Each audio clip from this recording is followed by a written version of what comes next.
Good morning, everyone. It's Friday, my favourite day of the entire week, and never more so because I finished my series of Xbox features, the fourth part of which is up today, so you can go and read that now. This one looking at the launch lineup of games and the launch of the console itself. So I'm glad that's out of the way. Here are the major headlines for the last 24 hours. PlayStation Vita will release in Japan this year, as was previously confirmed. They did say that at E3. Sony did say that at E3. But Kaz Hirai said yesterday, as everyone suspected, it's not going to be out in Europe or the US until early next year. Pretty mixed reactions to that. Probably not exactly what people wanted to hear, but say la vie. John Carmack's QuakeCon keynote last night was exactly what we probably should have expected it to be. There was no Doom 4, unfortunately. Apparently, this is the year of rage.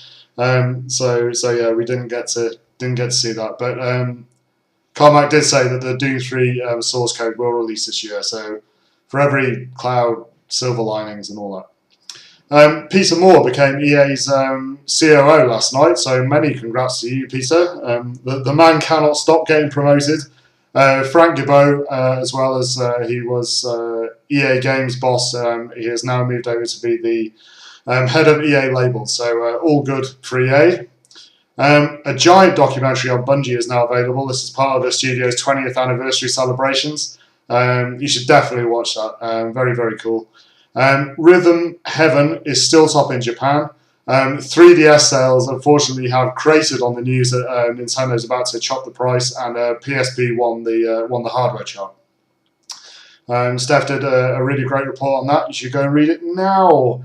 Apparently, some 30% of Japanese 3DS owners feel anger or regret over the 3DS price drop. Strong stuff. Strong stuff, Japan. Anger or regret. Stop buying video games consoles if you regret it. You shouldn't do that. Unfortunately, it sounds as though that the XBLA version of Torchlight 2 doesn't exist. And there are no plans for it at the moment from the sound of it. Torchlight 2 hasn't even come out yet on PC. So maybe that's a good thing, I don't know. But not if you don't have a PC. Square's rebranded True Crime game will release next year. That's cool. 30% of gamers have purchased micro goods. Surprised it's even that few, quite frankly. But that's good if you're selling little bits of virtual stuff in your video games. Catherine moved around 200,000 units in the US at its first week. Steph said that's awesome. I think that's a fair assessment. So great stuff for Atlas. That's good news. Bethesda's Todd Howard thinks that games are too expensive. That's probably a fair assessment. Some more stuff out of QuakeCon as well. There was some Dishonored shots in a video interview on CVG yesterday. You can get links to that on the site now. A new Rage movie that's looking absolutely amazing. So yeah, go and watch a man shoot mutants. Why not? It's Friday.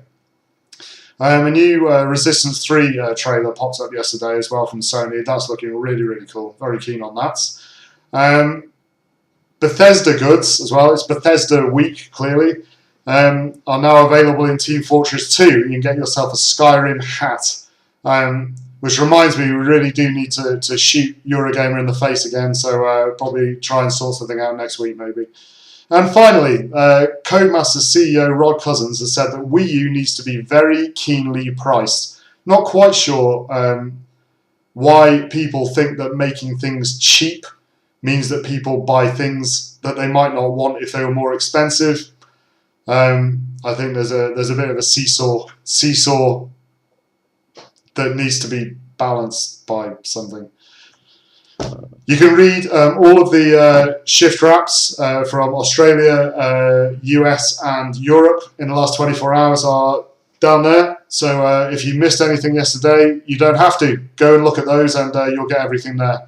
I'm going away. I'm absolutely exhausted. I'm pretty glad that I don't have to publish a 4,000 word feature tomorrow. I hope you have a phenomenal weekend and I will see you on Monday.